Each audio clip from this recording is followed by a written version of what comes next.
U.S. Secretary of State John Kerry is pushing Middle East peace, but behind the scenes, Palestinian leaders are spreading a different message to their own people. Chris Mitchell has this shocking report.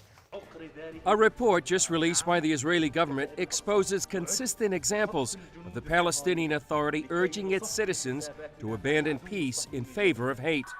For example, this video shows Palestinian children shouting, "Lift your hand, raise your voice, this Zionist must die." The main messages of this incitement on daily basis that is projected and transmitted on daily basis is that sooner or later Israel should be eliminated.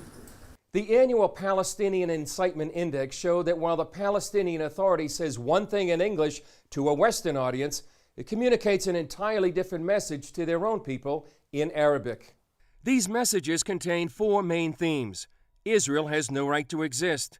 Its disappearance is unavoidable and should be expected soon. Jews are subhuman creatures and must be dealt with accordingly.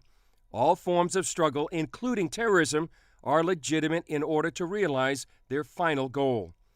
One example features this young Palestinian girl.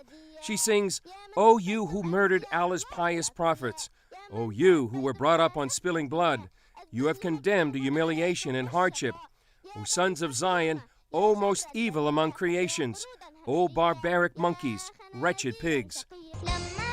This song shows children singing, when they die as martyrs, they'll go to heaven.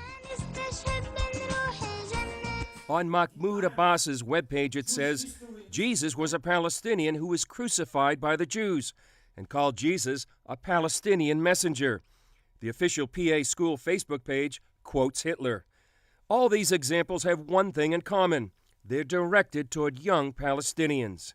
And as a matter of fact, a Palestinian child, from the day he was born until the day his mind is already shaped, is going through this brainwashing, this state indoctrination, this genocide indoctrination, day in, day out. There's no way out of it because there's no other thing. It's not competing with other messages. These are the only messages you get. Ironically, Palestinian incitement increased during the latest round of peace negotiations by U.S. Secretary of State John Kerry. Chris Mitchell, CBN News, Jerusalem.